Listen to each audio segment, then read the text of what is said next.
These candles are meant to represent the undying spirit of those platoons of Charlie Company, 2nd and 506, 101st Airborne, 70 and 71. I'm gonna do fine. You know, if I was telling you a joke right now, I would have no problem at all.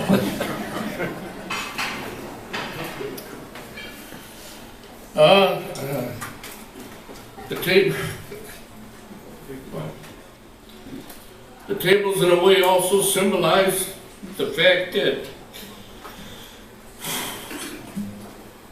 our friends are still missing from our midst. They are unable to be with us. Everything as we remember them. The tables are set for 3, is small. It symbolizes the frailty of all of us. The tablecloth is white, symbolic of the purity of their intentions when they were called to duty. That's kind of important.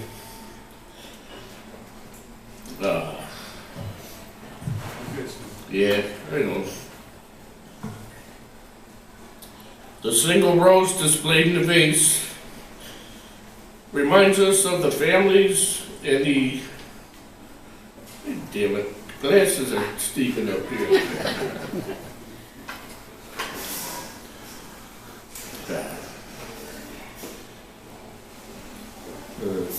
And the loved ones of our comrades who will not return. A slice of lemon is on the plate to remind us of their bitter fate. There is salt upon the plate to symbolize the tears of the families and loved ones. The glass inverted. They can't be with us to toast tonight. The empty chairs, they are not here. You're going to edit that and take some of this out, right, Gary? Right. No, sir. Our emotions is part of us. Oh, can I have Bob Van Almen come up here and represent the 1st platoon? Gary Gillum, 2nd platoon. And Dave Simons, 3rd platoon. Where's Dave? There he is. Yeah, that sucks.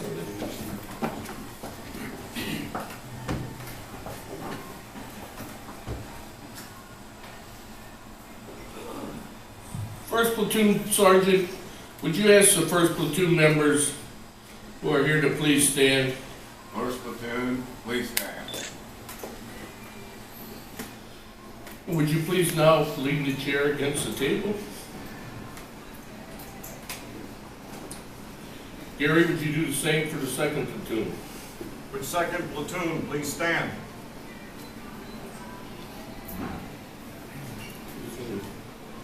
Dave? 3rd platoon please stand.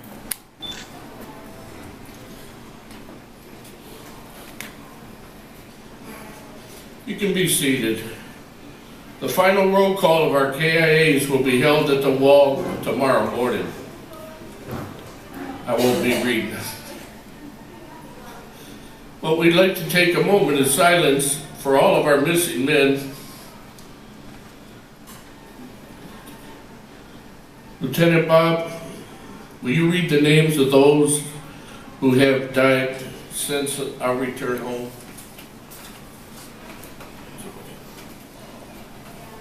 Dr. Ryan. Yeah, we did. You cried at this. I've been asked to read the names of those who have passed since coming home. I will first read the names and make a couple of comments of some of the folks on here. Kenneth Manning, Richard Bedola, Marty Van Kuiken, Frank Fats Sproglin Jr., Richard Rick Thomas, Thomas T.C. Manbeck, Ray E. Holnick, Otto E. Zaldans, Lane Hammonds, Rodney G. Moore, Albert Burl Ives, Frank Vaught, Rex Bleeker, Mark Glover, Jack Dreher, Joe Ficara, Joe Bivens, Charles Chuck Schluter, Robert Bob Smith, Ed Hansen. I can talk about a couple of guys. Richard Rick Thomas was a machine gunner in 1st Platoon. He was my guy on Hill 902. And Albert Burl Ives was a squad leader, shake and bake also. I'm ashamed to say that my memory has been terrible, horrible. And plus, quite frankly, I repressed everything for 40 years. It's only through people, I was found on the internet by my point man, Lee Freeman, which set off a whole process with Wilcox and some others that got me involved in organizations, and my memory has started to come back, but on some of these. But there's names tomorrow that I'll know very well, and names that I just simply don't remember. It's a shame. But please remember these people. They were our brothers, and tomorrow we'll read out the KIAs. We're going to talk about some of these guys. Yeah, if you know. I think Burl Ives was, I think he won a Silver Star during the report. Pretty sure he did. I want to mention a few of these people. Ken Manning was a young squad leader and good point man. He picked up where the other guys left off, where they left country, and Kenny was a real good geez, I wish I knew who the guy he hung out with, but he was real good.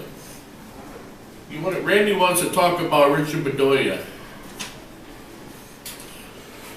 I think most of the people in Charlie Company knew Richard Bedoya.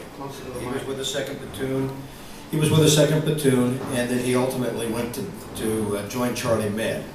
And Richard was our go-to guy in the rear. Anytime we had a problem, all we had to do was to get on the squawk channel in the middle of the night and get Richard on the radio, and whatever kind of problems we were having, Richard would get them resolved in the rear. And whenever Charlie Company was coming in for a stand down, Richard would have a party extraordinaire ready for us when we came in. Also, I'd like to mention that Thomas T.C. Manbeck, he was an extraordinary, legendary point man. Him and Cisco Garcia were a legendary team in the 2nd of the 506.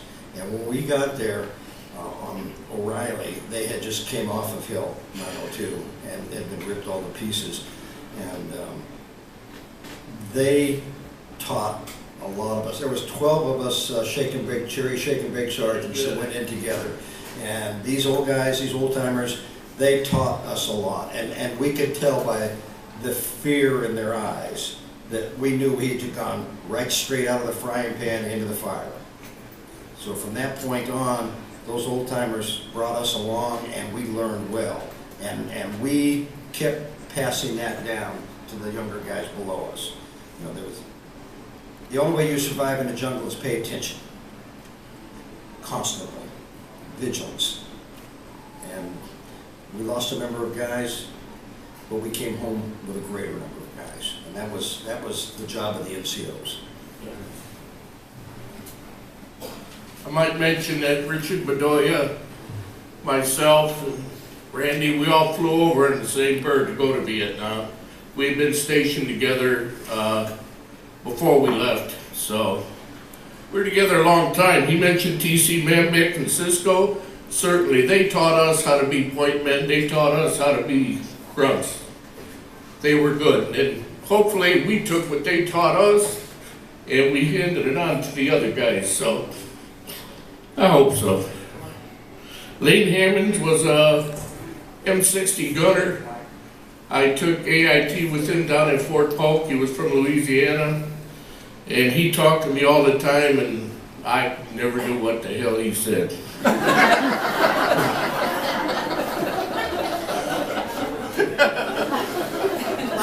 I swear that's true. He talked like you watch a gator man listen to that crap. That's just the way he talked. It was alright. Yeah. Earl Ives, again, I mentioned he was kind of cool. He was a Silver Star guy, a rather large one and good. Frank Vogt, where'd Mario? That was Mario's best friend in Vietnam. Frank didn't want to dig the hole. Mario told him dig the hole. Frank would dig the hole. But he was troubled with wife problems, and but that was your dear friend. Mark Glover. Yeah, it started. Me and Randy, Mark Glover, and Slim Sickert. We're a foursome, and that was, at night, that's who we set up our positions with. And Mark was Mark. Extreme. Yeah, and then we had Bonnie Dot, Glenn Bonnie Dot. But that was Joe Ficara. He was at the reunions up until a year ago when he passed away suddenly. He was a big burly guy and pretty good guy.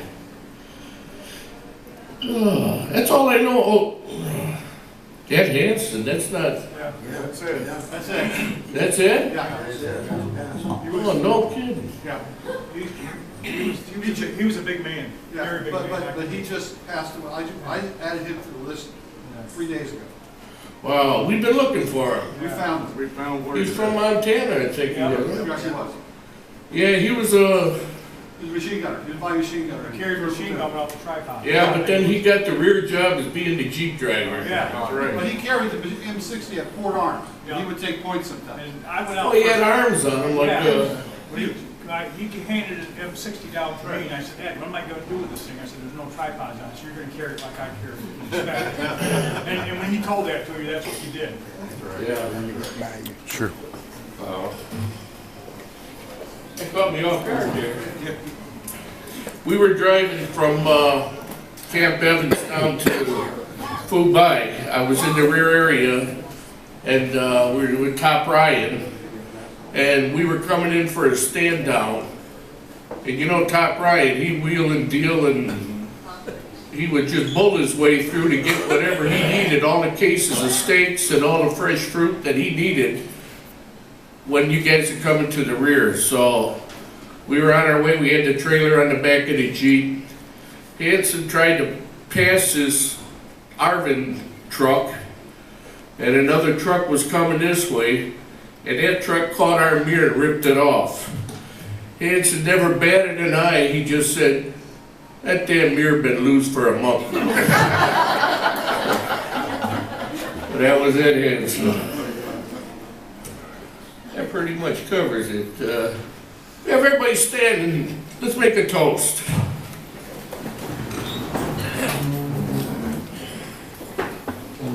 You know, God has blessed us with the blessing of remembrance, of memory. And it's often been said that a person isn't dead until they're forgotten. So, long as we're around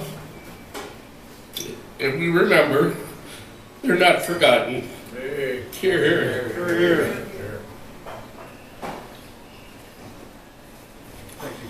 Be seated, thank you.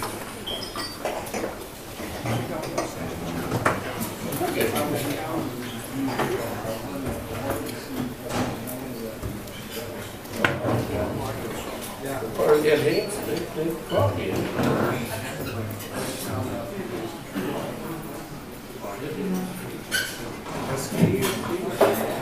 And look for SO.